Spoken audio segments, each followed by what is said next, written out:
마가복음 10장 46절에서 52절까지 같이 또 묵상하겠습니다.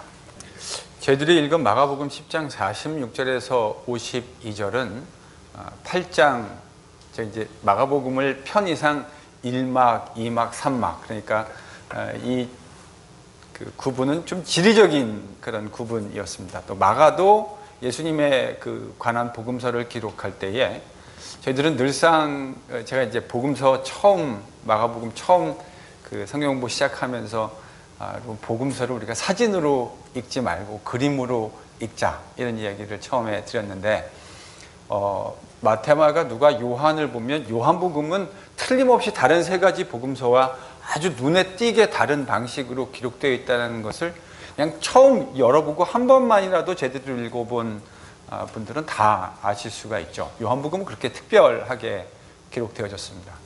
그런데 마태, 마가, 누가는 얼핏 보면 되게 유사해 보인 듯한 이야기들을, 심지어 마가복음에 있는 이야기의 약 95% 정도가 마태복음에 있습니다. 마가복음에 있는 이야기에 거의 90% 넘는 이야기가 마태복음에 다 있어요. 그리고 마가복음에 있는 이야기의 약 80% 정도가 누가복음에도 있습니다. 그러니까 사실은 이 이야기들이 매우 유사한 이야기들을 가지고 이제 구성되어졌는데, 그래서 이게 어떻게 각각의 복음서가 기록되었을까에 대해서 다양한 그런 가설들이 나왔습니다. 이제 그거를 저희들이 얘기하는 건 제가 보기에 이 자리에서는 큰 의미는 없다는 생각이 들고요. 여하간 마가복음과 마태복음, 누가복음이 매우 유사한 듯 보이지만, 그러나 한 자리에서 마가복음을 한번 다 읽어보고 또 마태복음을 다 읽어보고 누가복음을 읽어보고 비교해보면 각각의 복음서가 유사한 내용들을 담고 있는 건 사실이지만, 그러나 각각의 복음서만이 가지고 있는 매우 독특한 구성, 독특한 내용들로 전체 하나의 큰 이야기를 구성하고 있다는 걸 저희들이 알 수 있습니다. 그래서 이제 저희들이 지난 시간까지, 오늘 이제 2막의 마지막 이야기를 다루고 있는데, 1막은 갈릴리와 갈릴리 주변 지역에서 예수님이 하셨던 사역에 대한, 하나님 나라의 사역을 그의 말씀의 가르침과 또 그의 사역을 통해서 어떻게 예수님이 선포하셨는가, 그 과정에서 제자들을 부르셔서 그 제자들을 데리고 이제 예루살렘으로 올라가시는 하나의 긴 이야기로 마가복음이 구성되어 있다라고 말씀드렸고, 2막 8장 26절부터 오늘 읽은 10장 52절까지는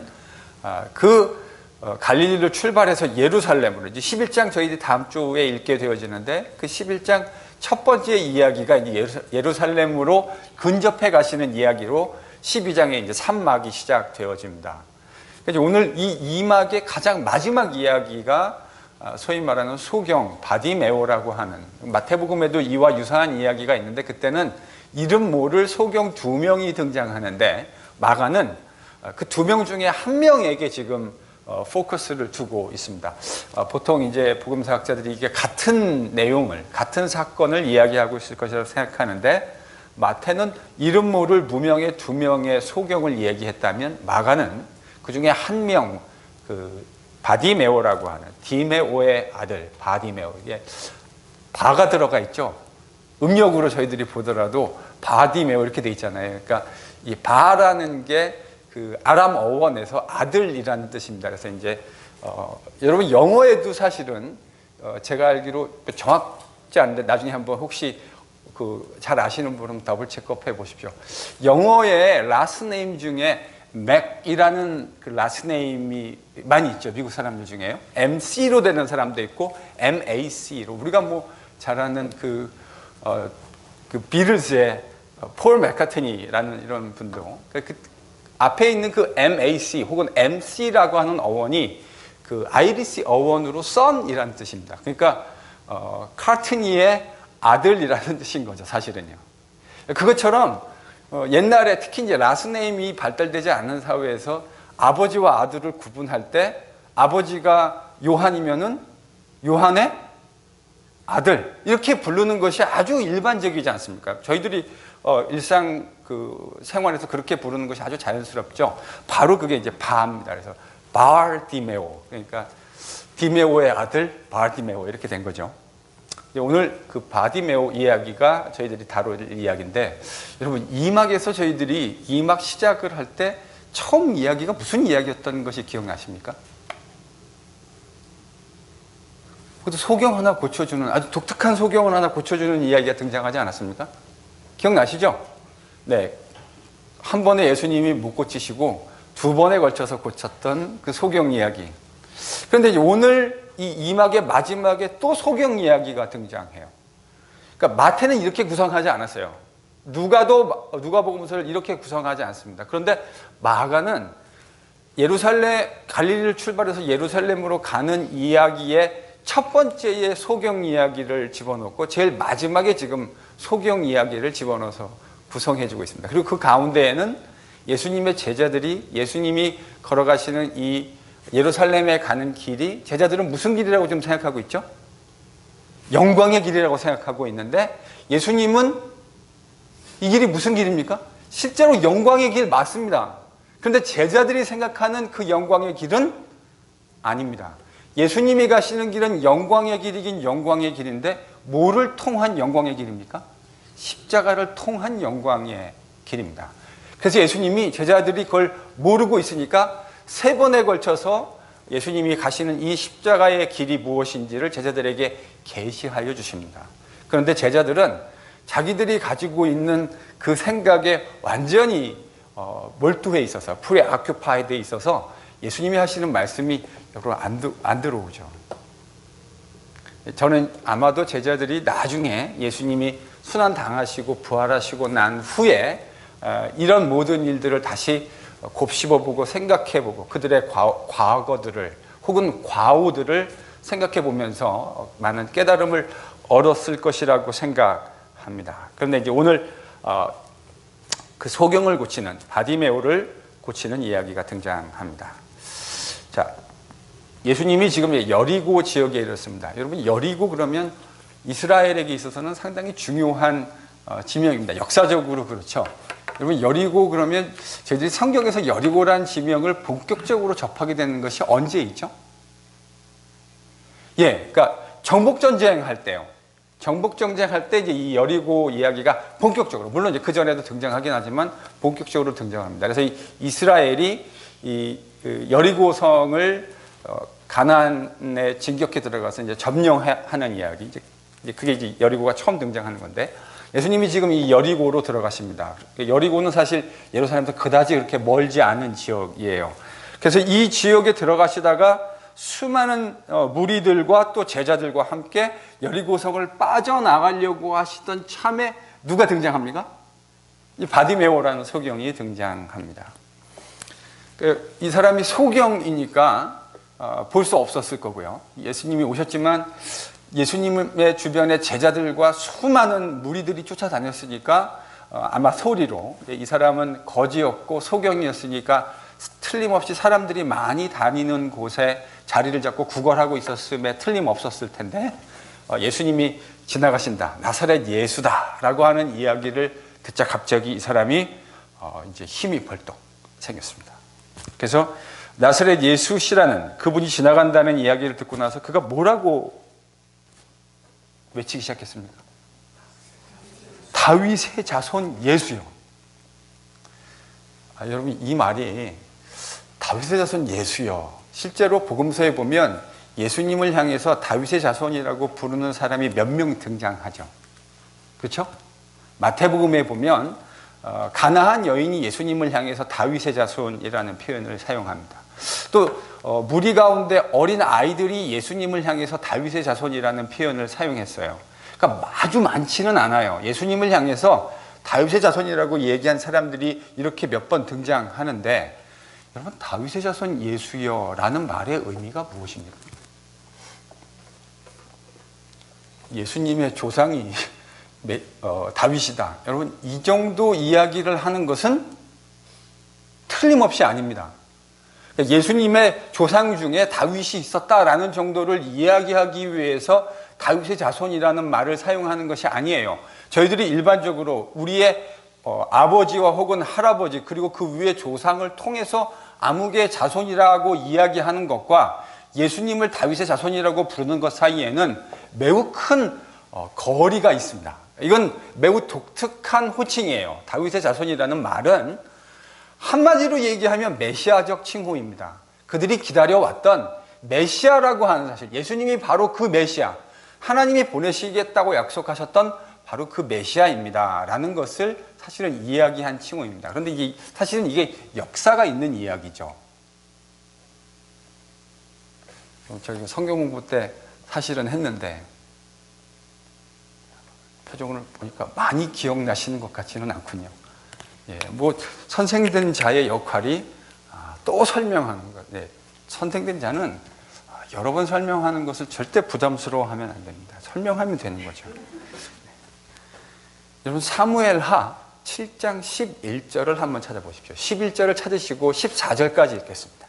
지금 이제 저희가 이렇게 하는 이유는 다윗의 자손 예수여, 예수님, the Jesus, the Son of David이라고 했던 이 바디메오의 호칭, 또 가나안 여인의 호칭이 도대체 어떤 그 기원을 가지고 있는가 저희들이 좀 잘 이해할 필요가 있기 때문에, 그게 오늘 본문을 이해하는 데 중요하기 때문에 그렇습니다. 예, 14절까지 지금 여러분이 이걸 읽으셨는데, 이 이야기는 유대인들한테는 매우 유명한 이야기입니다. 이 스토리는 유대인이라면 누구나 한 번쯤은 다 들었을 만한 아주 매우 유명한 이야기죠. 이걸 이제 보통 신학자들 뭐라고 부르냐면 나단의 신탁이다 이렇게 이야기합니다. Oracle of Nathan, 하나님께서 나단이라는 선지자를 통해서 다윗 왕에게 주신 하나님의 신탁이란 내용이죠. 그 하나님의 계시를 지금 이제 선지자를 통해서 다윗에게 준 건데, 여러분 이 스토리의 배경을 아시죠? 왜 이 스토리가 나오게 되어졌는지? 다윗이 하나님 자기네 그 궁을 짓고 난 다음에 백향목 궁에 거했잖아요. 근데 하나님의 법궤가 성전이 없이 들에서 그 이슬을 막고 있는 것을 보고서 다윗이 마음이 별로 좋지 않았습니다. 그래서 하나님을 위해서 내가 집을 지어 드려야 되겠다, 이제 이런 마음을 가지고 있던 바로 그 순간에 하나님께서 나단이라는 선지자를 보내십니다. 그래서 다윗에게 이렇게 말씀하시는 거죠. 네가 나를 위해서, 아마 행간은 이런 의미일 거예요. 네가 다른 인간들과 달리, 보통 인간들은 자기가 잘 되면 그것이 자기의 메리트인 줄 알고 교만해지거나 또 기고만장해지는 것이 보편적인 일반적 사람들의 모습인데, 다윗은 그런 면에 있어서 분명히 어떤 차이점들이 있었던 것 같아요. 뭐 저희와 똑같은 죄인이었긴 했지만 하나님을 생각하고 사랑하는 면에 있어서 분명히 그런 귀한 부분이 있었습니다. 그래서 하나님의 법궤를 위해서 내가 집을 지어 드려야 되겠다. 그러니까 하나님이 다윗의 마음을 제가 생각하기에 행간을 읽으면 그대로 다 받으시고, 그러나 네가 나를 위해서 집을 짓는 것이 아니고 사실은 내가 너를 위해서 집을 지어주겠다 하는 하나님의 마음속에 있었던, 이제 하나님이 앞으로 다윗은 다 알지 못했을 거라고 저는 생각합니다. 하나님이 알고 계신 것만큼 당연히 몰랐겠죠. 하나님이 앞으로 그분의 마음속에 가지고 계신 그 구속사라고 하는 이 역사 안에 엄청난 뜻을 가지시고 가진 그 계획을 하나님이 아주 그 구체적으로 다 보여주신 건 아니지만 매우 선명한 그림으로 제시해 주십니다. 그게 뭐냐면 너의 나라의 왕위를 내가 견고하게 만들겠다. I will make you everlasting kingdom. 내가 네 나라의 위를 견고하게 하고 그 나라의 위를 영원히 견고하게 만들겠다라는 일방적인 약속입니다. 심지어 너희들이 잘못한다 하더라도, 너의 자손으로 태어나는 자들이 잘못한다 하더라도, 저희들이 지금 열왕기 하를 묵상하고 있잖아요. 오늘 이야기가 이제 히스기야 왕의 이야기, 어제도 이제 히스기야 왕이 하나님께 울며 기도했던 이야기도 저희 묵상했고, 오늘 아침에는 그리고 나서 또 히스기야가 참 인간이 가지고 있는 이 연약함이라고 하는 것을 저희들이 깊이 묵상할 수밖에 없는데, 그 이제 또 다시 하나님에게서 완전히 멀어진 건 아니겠지만 그가 아팠을 때 하나님께서 그의 생명의 수완을 이제 얼마 남겨두지 않으셨다고 말씀하셨을 때 그가 하나님께 보였던 모습과는 분명한 온도차를 가지고 있는 모습을 또 보여주지 않습니까? 이제 그런 다윗의 자손으로 태어날 이 수많은 인간 왕들이 서로 잘못한다 하더라도 내가 내 앞에서 쫓아낸 사울처럼 그를 쫓아내지 않고 이스라엘의 왕 위를 영원토록 견고하게 만들겠다고 하시는 하나님 편에서의 그 굳은 계획을 다윗에게 알려주셨습니다.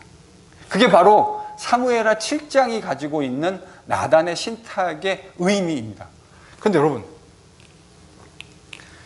이런 신탁을 이스라엘이 받았는데 BC 721년 무슨 해죠? 여러분, 이 정도는 기억하셔도 괜찮습니다. 721년은 북왕국 이스라엘이 아수르에 의해서 멸망한 해입니다. 그렇죠? 그리고 BC 586년은 남방왕국 유다가 바벨론에 의해서 멸망하게 된 해입니다. 자, 그럼 여러분, 이런 나단의 신탁을 가지고 있는 이스라엘 백성, 북이스라엘, 남유다 백성에게 있어서 여러분 진짜 중요한 문제가 뭐가 되죠? 이 역사를 만약에 우리가 나단의 신탁, 하나님이 다윗에게 하셨던 그 약속을 우리가 이미 성경을 통해서 또 스토리를 통해서 알고 있다고 하고, 그런데 그 스토리 이후에 약 300년이 흘러서 북왕국 이스라엘이 멸망하고, 그리고 나서 또 100몇십 년이 흘러서 남방왕국 유다가 멸망했을 때, 그러니까 500년 이내에 이 모든 일들이 다 발생했는데, 이런 역사를 지나갔다면 우리가 하나님을 섬기는 백성이라면 가장 큰 질문이 뭐가 생길까요? 네? 왜 이렇게 망했나? 거기서 또 한 단까지, 그러니까 일단 왜 망했냐라는 질문이 되게 중요한 질문이겠죠. 그렇죠? 사실은 구약 성경에 있는 많은 책들이 그게 왜 그렇게 이스라엘이 망했느냐에 대한 어떤 의미에서 대답으로서 기능하고 있는 것이 사실입니다. 특별히 창세기, 출애굽기, 레위기, 민수기, 신명기, 사무엘상하, 열왕기상하. 제가 볼 때는 그것만을 대답하기 위해서 기록된 것은 아니겠지만 왜 망했는가라는 것에 대한 대답을 주기 위한 분명한 의도가 그 안에 책을 기록한 데 저는 분명히 있다고 생각합니다. 왜 망했습니까? 하나님의 말씀인 토라를 준수하지 않았기 때문입니다. 그게 구약 성경이 줄기차게 이야기하고 있는 매우 중요한 내용이죠. 왜 망했나? 너희들이 하나님과 맺은 언약을 헌신짝처럼 버리지 않았느냐. 마치 창기가 남편을 버리고 도망했던 것처럼 바로 이스라엘의 모습이 그와 같은 모습이 아니었느냐. 여러분, 이게 소위 말하는 신명기 역사, 신명기가 바라보는 어떤 그 역사의 관점인데 바로 그 부분을 이제 고발하고 있는 거죠. 그런데 그걸로 끝나는 게 아니죠. 왜 그걸로 끝나는 게 아닙니까? 이게요, 누구의 약속입니까?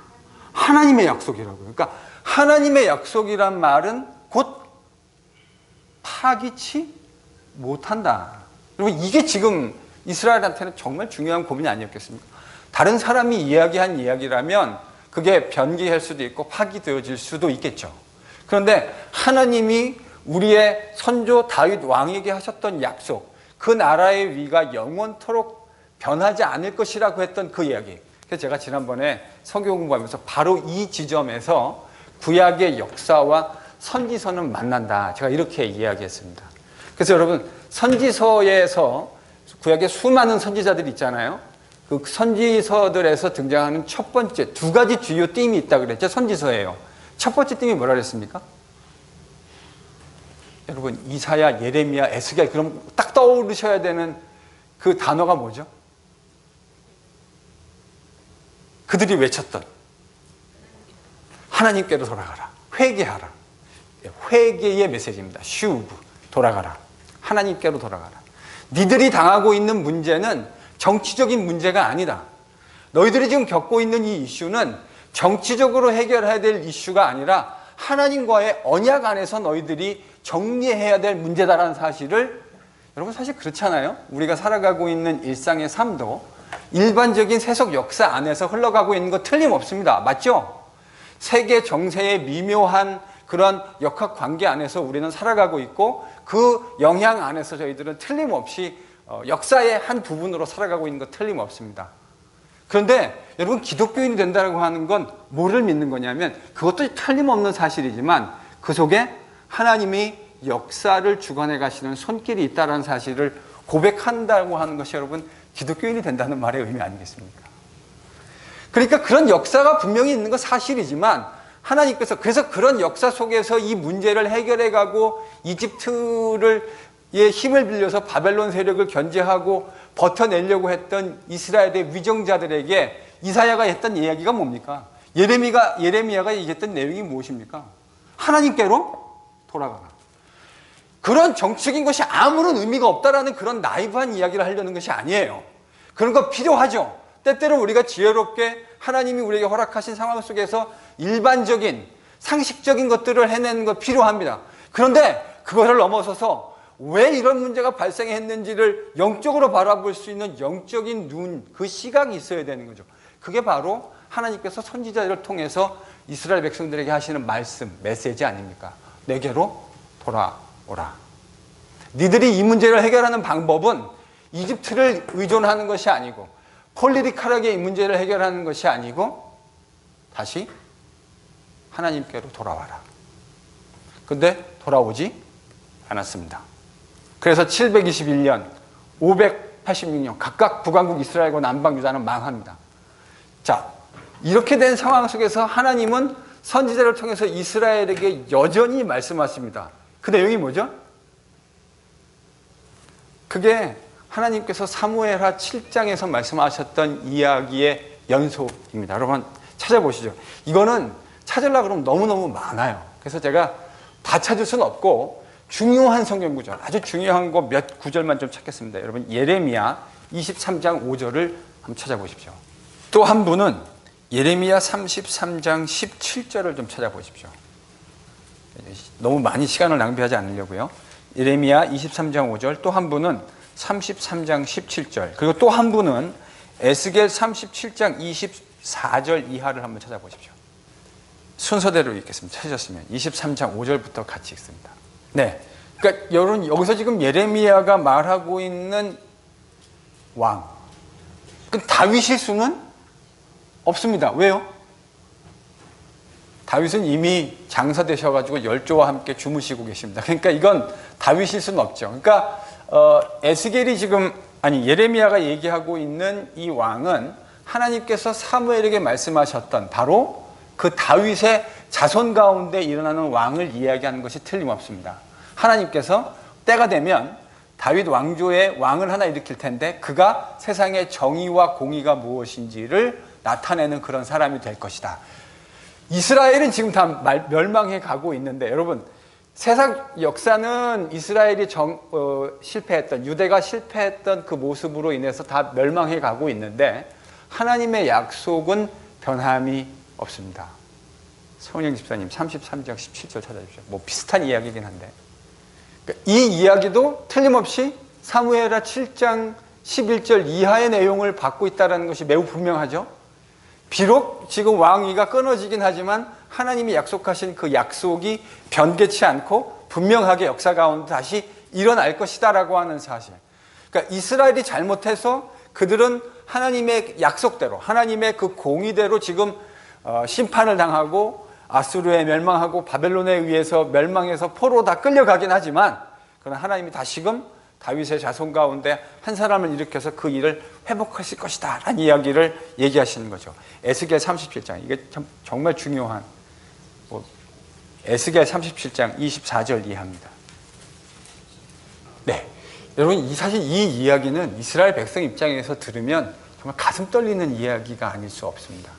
이스라엘은 비록 지금 하나님이 말씀하신 그 언약을 파기해서 국가의 운명이 풍전등화에 있고 실제로 그렇게 해서 멸망해서 다 포로로 뿔뿔이 끌려갔지만 하나님은 여전히 그분의 신실하신 그 약속을 잊지 않고 계시고 사무엘하 7장에서 다윗에게 주셨던 그 약속을 그대로 이행하셔서 다윗의 내종 다윗 가운데 다윗이 다시 왕위에 앉게 하시고 이스라엘 백성들이 다시 하나님의 약속의 땅으로 돌아와서 성소에서 하나님을 섬기고 그분의 말씀을 들으며 하나님을 예배하는 하나님의 언약 공동체의 재건을 지금 에스겔이 그의 입을 통해서 이스라엘 백성에게 이야기하고 있는 거죠.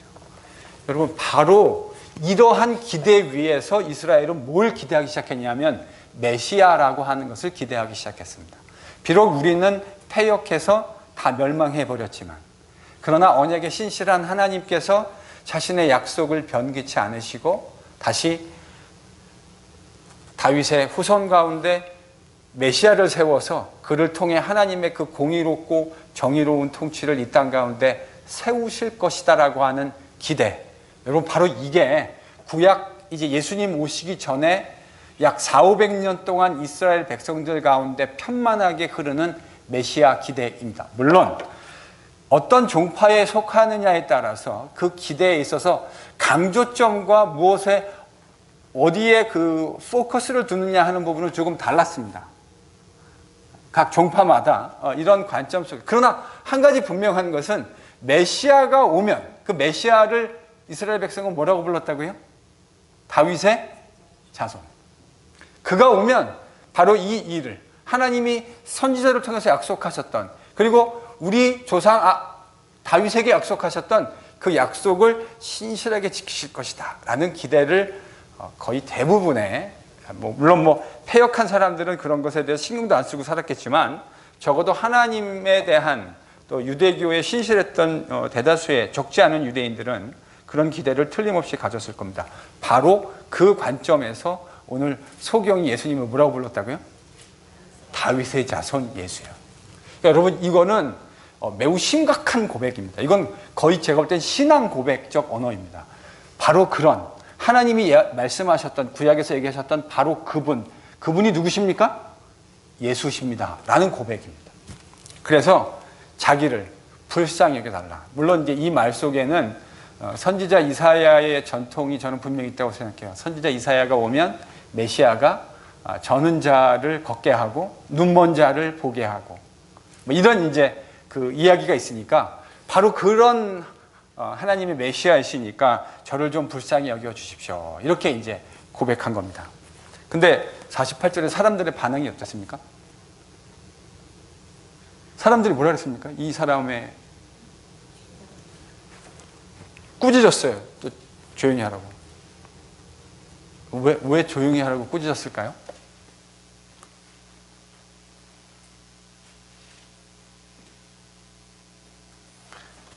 자기들이 하는 거에 비즈니스에 별로 도움이 안 돼요, 이 사람은. 소경이죠. 거지죠. 무슨 도움이 되겠습니까, 이 사람이?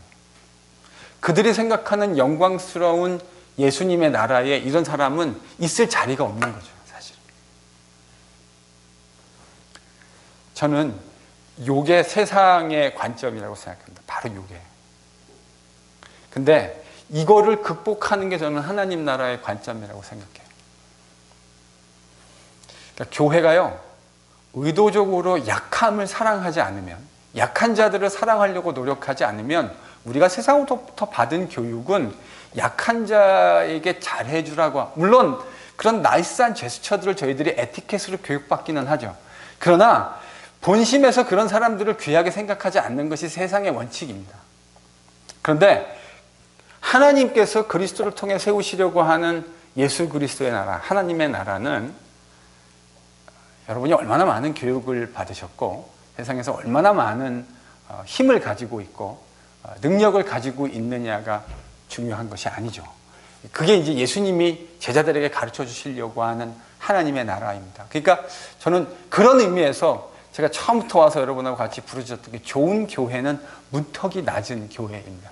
여기서 문턱이라고 하는 건 세상이 우리에게 쌓아놓은, 적어도 이 정도는 되어야 나랑 같이 교제할 만하지, 이 정도는 되어야 내가 같이 상대해 줄 만하지 라고 생각하는 바로 그러한 문턱들. 여러분, 그 문턱이 낮으면 낮을수록 저는 좋은 교회라고 생각합니다.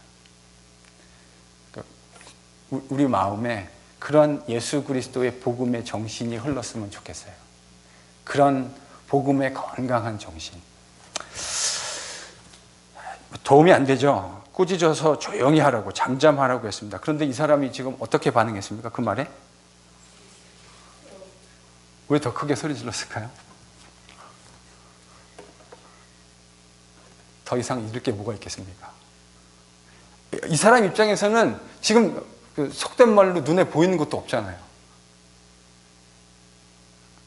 여러분, 이건 개그 코드예요. 좀 웃으시라고. 제가 성경 준비하면서 정말 눈에 보이는 게 없잖아요. 그러니까 말하자면 이런 거 아닙니까? 이 사람 입장에서는 다윗의 자손으로 오신 그 메시아 예수를 내가 지금 이렇게 말해놨는데, 그러니까 수많은 이야기를 들었지 않았겠어요? 예수님에 대한 이야기를 듣고, 이분을 만날 수 있다면이라고 어쩌면 상상했을는지도 몰라. 근데 그분이 지금 자기가 있는 그 길가를 지나가고 계시는 거 아닙니까? 사람들이 조용히 하고 꾸짖고 조용히 하라고 얘기했는데 이 사람은 귀에 안 들은 거예요. 오히려 이 순간이야말로 더 크게, 보이지도 않는데 어디 계신지도 잘 모르니까 더 크게 소리를 지르는 것이야말로 예수님의 어텐션을 끌 수 있는 가장 효과적인 방법이라고 저는 판단했을 것이라고 생각합니다. 제가 만약에 그 입장에서도 저도 그랬을 것 같아요. 그래서 더 크게 소리를 질러서 아까 했던 말을 다시 합니다. 다윗의 자손 예수여, 나를 불쌍히 여기소서. 세상적인 관점에서 별로 중요하지 않는 사람, 그러나 자기에게 찾아온 일생의 기회, 어떤 의미에서 다시는 찾아올 수 없는 기회, 앞을 보지 못하는 이 바디메오는 절박함 속에서 주님께 부르짖었습니다. 그런데 드디어 예수님께서 그 외침을 들으시고 가던 길을 머물러 쓰셨습니다. 멈추어 쓰셨죠. 그리고 그를 부르라고 했습니다. 그러니까 이제 사람들이 예수님이 서셨으니까 어떻게 할 수가 없잖아요. 그래서 주님이 너 찾으신다. 안심하라. 그가 너를 부르신다. 이렇게 이야기했습니다. 근데 참 재밌는 건 이러한 주님의 멈추어섬과 그를 불러오라고 하는 그 이야기에 대한 이 소경 바디메오의 그 행위를 묘사해주는 마가의 묘사가 참 재미있어요. 50절을 같이 읽겠습니다. 왜 재밌다고 생각하는지 한번 생각해 보면서 같이 50절을 읽습니다. 제가 왜 이걸 재밌다고 그랬을까요? 일단은 겉옷이에요. 겉옷. 저희가 좀 주목해 봐야 할 단어가 이 겉옷입니다. 이 겉옷이라고 하는 것은 이 사람이 지금 누구죠? 거지. 또 앞을 볼 수 없는 소경. 그러니까 어떤 의미에서 그 당시 사회의 가장 약자라고 이야기할 수 있는 그 약자 그룹 안에 속한 사람임에 틀림없습니다. 여러분 신명기 24장 12절 13절을 한번 찾아보십시오. 하나님의 공동체를 향한 우리 아버지 하나님의 사랑이 어떤 것인지 볼 수 있는 한 대목이죠. 신명기 24장 12절 13절입니다. 여러분 지금 24장은 신명기 24장은 이제 하나님의 토라의 그 법전 중에 하나인데 뭐에 대한 내용이냐면 자기의 형제들 이웃에게 무엇을 빌려줄 때, 꾸어줄 때 저당품에 관련된 토라의 계명입니다. 무슨 얘기입니까? 빌려주는데 그 사람이 가난한 사람이면은 뭐 저당 잡지 말라는 거예요? 겉옷을 저당 잡지 말라는 거예요. 그러니까 여러분 저당 잡는 건 일반적인 그 사회의 룰이잖아요. 그러니까 내가 상대방에게 돈을 빌려줬으면 그 돈을 채무를 변제할 때까지 그 채무 변제에 대한 저당품을 잡는 것은 일반적인 고대 근동의 뭐 이스라엘도 뿐만 아니라 고대 근동의 아주 일반적인 보편적인 법전이었습니다. 그런데 하나님은 여호와의 공동체, 야훼의 공동체에 아주 특별한 룰을 만들어 주셨는데 그게 뭐냐면 저당을 잡기는 잡되 그러나 그 사람이 가난한 사람인 경우에 그의 겉옷을 저당 잡지 말라고 토라에서 말씀해 주셨습니다. 왜 그렇습니까? 겉옷은 집이 없는 사람들에게 겉옷은 뭐죠? 이건 이불이에요. 그러니까 사실 저희는 뭐 좀 덜하지만 우리 미국 땅만 하더라도 저쪽 이제 사막 기후 지역에 가면 일교차가 되게 크잖아요. 낮에는 많이 덥지만 해가 떨어지는 순간 급격하게 온도가 내려가기 시작해서 밤에는 그렇게 더웠던 것만큼 매우 차가운 그런 이제 기온이 여러분 사막 기후 아닙니까? 팔레스타인도 아마 거의 대부분이 뭐 몇몇 지역을 제외한 거의 대부분이 이제 그런 지역이었는데 하나님께서 가난한 자를 위해서 겉옷을 저당 잡지 말라. 왜냐하면 그 겉옷이라고 하는 것은 그 가난한 자, 소경, 이 케이스에는 소경 바디모에게는 이게 무슨 단어일까요? 말은 겉옷이지만 그가 가지고 있는 모든 것, 그의 생명을 유지하기 위해서 필요한 가장 마지막 남은 보루. 길거리에서 잠을 자는 일이 생길 수도 있는 사람에게 그의 몸을, 체온을 추운 밤에 보호할 수 있는 마지막 남은 보루. 근데 지금 이 사람이 예수님의 부르심을 듣고 뭘 했대요? 어떻게 했대요? 겉옷을 내어버리고. 여러분, 이거는 다른 복음서와는 달리 마가복음에서는 저는 좀 중요한 의미가 있지 않을까 싶어요. 왜 그렇습니까? 그가 겉옷을 내어버렸다 라고 하는 이 말은 마가복음 시작할 때 예수님의 제자들이 예수님의 부르심을 듣고 뭐를 내어버렸습니까? 배와 그물과 아버지와 함께 일하는 사람들을 다 버려두고, 제자들이 예수님의 부르심을 듣고 난 후에 그 부르심에 반응하기 위해서 다 내어버리고 쫓아갔던 것처럼 이 소경 바디메오라고 하는 사람이 지금 뭘 버렸대요? 겉옷. 그러니까 저는 이걸 1장하고 이렇게 대비해서 읽으면 1장에 등장했던 베드로, 안드레, 야고보, 요한이 배와 그물과 부침을 버려두고 주님을 쫓아갔던 것처럼 그도 그의 인생에서 생명을 보호해야 하는 가장 중요한, 어떤 의미에서 모든 것이라고 얘기해도 과언이 아닌데 그거 다 버려두고 지금 주님을 나아온 그런 매우 분명한 좀 유비가 이 안에 보여지지 않나, 이런 생각을 하게 됩니다. 그래서 예수님께서 그렇게 다 버려두고 내어버리고 뛰어나 주님께 나아온 소경 바디모에게 51절에서 뭐라고 질문하셨습니까? 내게 무엇을 하여 주기를 원하느냐. 여러분, 지금 저희가 10장을 읽어오고 있는데 이거와 되게 유사한 이야기를 예수님이 바로 직전에 하셨던 거 기억하십니까? 내게 무엇을 하여 주기를 원하느냐. 물론 단수와 복수가 지금 바뀌어 있기는 한데 여기서는 이제 사람이 한 사람이니까 단수로 너에게 무엇을 해주기를 원하느냐라고 주님이 물으셨고, 바로 직전 10장 36절에서는 세베대의 아들들 야고보와 요한에게 너희들에게 무엇을 해주기를 원하느냐, 이렇게 주님이 물으셨다고요. 이게요, 되게 참 교묘하게, 모르겠습니다. 제가 마가가 아니기 때문에 정말 마가가 그걸 의도하고 썼는지 안 썼는지를 말하는 건 참 여간 어려운 일이 아니죠. 참 어려운 일입니다. 그러나 이 마가가 써온 글 방식을 이렇게 쭉 생각해 보면 좀 의도한 부분이 있을 수 있지 않을까 하는 생각이 들어요. 바로 직전에 내게 무엇을 해주기를 원하느냐라고 했을 때 제자들은 뭐 해달라고 그랬습니까? 하나는 우편에, 하나는 좌편에. 그게 제자들이 가지고 있는 야망과, 뭐라고 표현해야 되나요? 야망보다 더 좋은 단어가 잘 생각나지 않습니다. 그 야망의 표현이라고 한다면 이 바디메오는 지금 자기가 직면하고 있는 상황에서 가장 간절한 문제를 주님께 얘기하죠. 뭐라고 답하죠? 보기를 원합니다. 전 이것도 참 재밌는 것 같아요.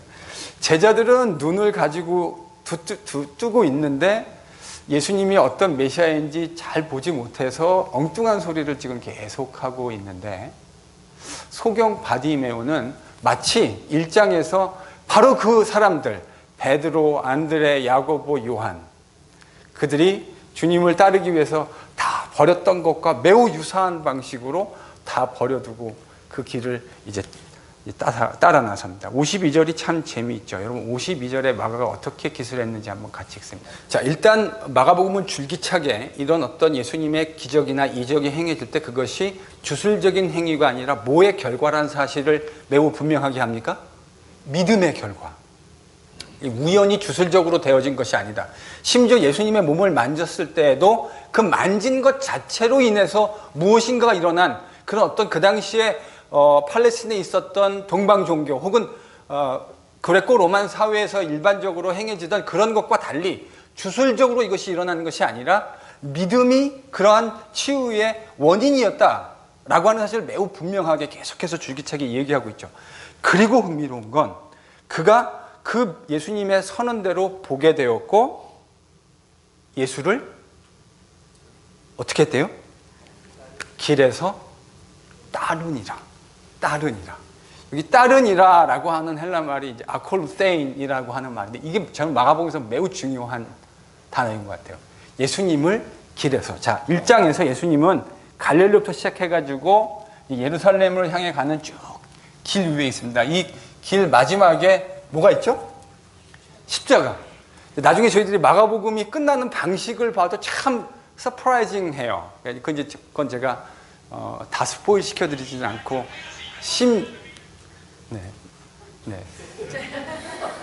서프라이징하게 그때 가서 그보다 더 서프라이징하게 제가 마가가 보여준 방식을 같이 좀 생각해 볼 텐데. 근데 지금 제자들은 지금 이막에서 휘청휘청거렸잖아요. 그렇죠?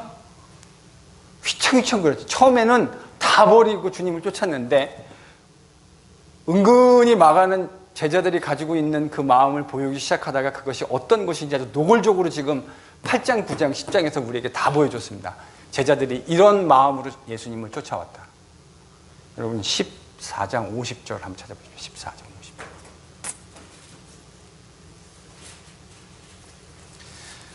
14장 50절. 물론 나중에 가서 저희들이 다시 그 부분을 읽겠지만 14장 50절 다 같이 찾으셨으면 읽습니다. 시작. 자, 지금 처음에는 다 이 길을 쫓아왔잖아요. 근데 지금 14장 50절이면요. 이 십자가 바로 요 앞입니다. 목전에 두고 있는 거죠.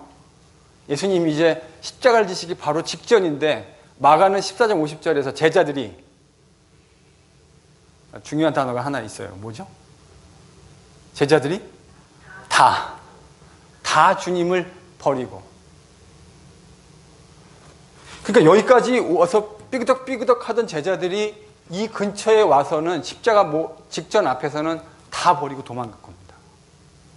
근데 이제 마가는요, 이 이야기를 이렇게 기록해 주면서 사람들이 별로 주목해 주지 않는 소경이 이 지점에서 자기가 가지고 있는 것을 다 버리고 주님을 쫓아갔다. 이렇게 이야기합니다. 저는 물론 이러한 이제 마가의 그 묘사를 보고 어떤 사람들은 좀 아주 레디컬한 그 신약학자들이 있어요. 근데 그 사람은 뭐라 그러냐면 마가가 지금 이 마가복음을 기록한 마가가 속한 교회는 사도들과 아주 그 극명한 대립적 관계에 있는 사람들이다. 이제 이렇게. 근데 그거는 뭐 가설적인 거예요. 하이퍼테리컬한 거, 그것을 부정할 수도 없고 증명할 수도 없습니다. 근데 저는 이제 한 가지 우리가 좀 고민해 봐야 될 건 있다고 생각해요. 마가복음을 기록했을 당시, 저는 이게 마가복음이 주후 AD 한 60년에서 정확하게 추정하는 건 어렵지만 대략 60년에서 60한 8, 9년 요 사이의 어간에 기록되지 않았을까라고 생각합니다. 그럼 이미 예수님이 부활하시고 승천하시고 나서도 대략 한 세대 정도가 흐른 시점이잖아요. 그리고 예수님의 제자들 중 적지 않은 수가 사실은 순교를 한 시점들입니다. 물론 살아있는 제자들도 있었을 거고요. 예수님의 12명의, 그러니까 11명의 제자들이 이미 이 복음서가 기록될 때는 매우 기둥과 같은 초대교회의 사도들로 세워졌다고 하는 것을 질문할 수 있는 어리석은 사람은 없었을 겁니다.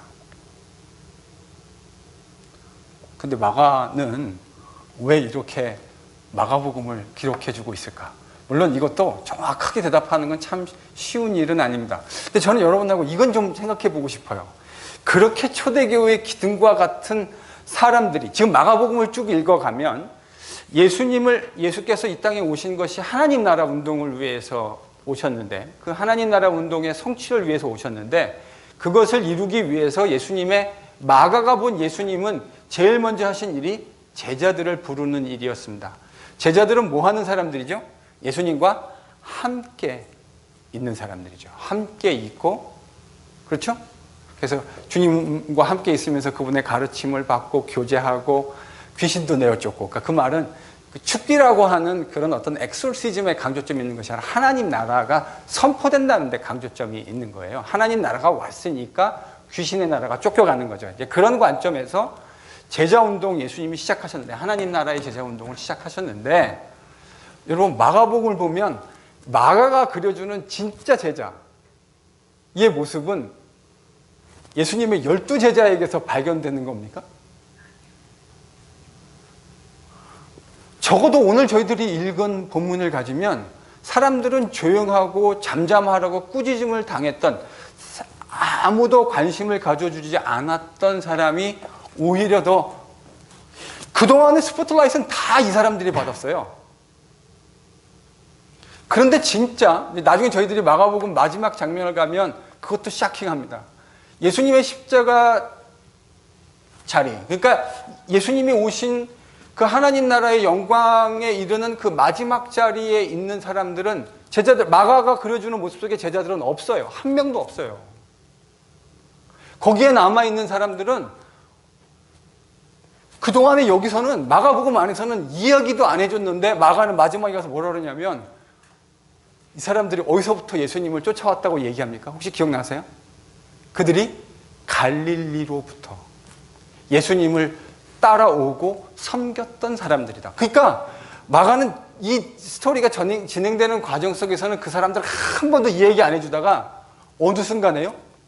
이 십자가의 밑에 순간에서 누가 있었는지를 우리에게 이야기해 줍니다. 저는 마가가 소위 말하는 이 기둥 같은 사도들을 창피하게 하고 얼굴 뜨겁게 하기 위해서 이렇게 기록했다고 생각하지 않습니다. 그들은 틀림없이 그런 부끄러운 과거가 있었음에도 불구하고 하나님의 은혜로, 그리스도 예수의 사죄와 용서해 주시는 은혜로 기둥 같은 사도로서 기독교의 역사에서 매우 아름다운 쓰임을 받았습니다. 그거 틀림없습니다. 그런데 그것과는 별개로 정말 마가복음을 읽을 때 누가 예수님의 진짜 제자의 모습을 가지고 있었느냐는 저희들이 질문해 볼 수 있는 거 아닙니까? 저는 그거 질문해 볼 수 있다고 생각해요. 그들이 그렇게 아름답게 주님의 은혜로 다시 회복되고 사용받은 것, 감사한 일이죠. 그 틀림없이 하나님의 은혜입니다. 그러나 우리가 마가복음을 읽으면서 이 즈음에, 이 막이 끝나가고 있는 이 시점에서 질문해 봐야 될 필요성이 있을 것 같아요. 여러분, 누가 진짜 예수님 제자입니까? 누가 진짜 예수님 제자죠? 예수님과 함께하고 끝까지 그분과 그 길을 동행하는 사람, 여러분, 그 사람이 예수님의 제자입니다. 그래서 저는 이런 생각해요. 제자도는 이름에 있지 않습니다. 제자도는 이름에 있는 거 아니라고 생각해요. 오히려 큰 이름, 세상에서 큰 일을 하고 있다고 생각하는 큰 이름을 가지고 있는 사람에게서 진정한 제자도의 표본을 찾을 수 있는 것이 아닙니다. 우리는 그렇게, 세상이 우리에게 말해주는 영향력 속에서 그렇게 생각하기 쉬워요. 큰 교회를 담당하는 교회와 그런 목사님들과 성도들을 통해서 하나님 나라의 일이 되어지는 것이 아닙니다. 물론 그분들이 잘 감당할 수 있었으면 좋겠어요. 그건 틀림없는 건데, 그것이 그런 이름의 명망에, 세상이 보여주는 그런 물량적 가치관에 하나님 나라의 제자도의 참 모습이 있는 것이 아니란 사실을 저는 마가복음 이 스토리를 묵상해 가면서 묵상하지 않을 수가 없습니다. 여러분들이 그 이야기를 하지 않을 수가 없어요. 진짜 제자라고 하는 건 내가 얼마만큼 처음에 잘 시작했느냐에 달려있지 않습니다. 그것도 중요하지만 그거에 달려있는 것이 아닙니다. 제자도는 뭐에 달려있습니까? 처음부터 끝까지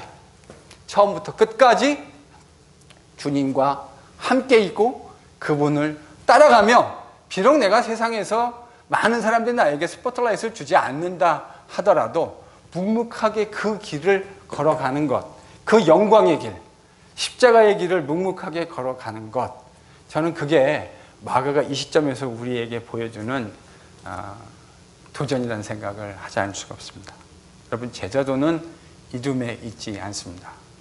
제자도는, 참된 제자도는 세상이 어떤 관점으로 바라보느냐에 있는 것이 아니라 우리가 진정으로 주님과 매 순간 동행하고 있고, 그리고 끝까지 그 길을 주님과 함께, 그게 화려해 보이지 않는 길이라 할지라도 그 그 길을 묵묵하게 걸어가는, 저는 그 길에 진짜 예수의 제자도의 길에 핵심이 있다는 생각을 합니다.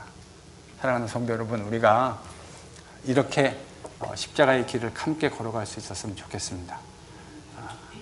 세상이, 우리는 그런데 영향받기 쉽죠. 누가 좀 알아주면 좋겠고, 누가 좀 괜찮게 봐주는 그 일에, 그래서 누가 봐주면 좀 더 힘도 나고, 봐주지 않으면 조금 마음도 힘들어질 수도 있는 것이 우리들의 모습인데, 다시 한번 오늘 본문을 통해서 예수 그리스도의 제자로 살아가는, 누가 보든지 보지 않든지 관계없이 그 길을 끝까지 주님과 함께 동행하며 마지막까지 신실하게 주님과 완주할 수 있는 저와 여러분이 될 수 있었으면 참 좋겠습니다. 기도하겠습니다.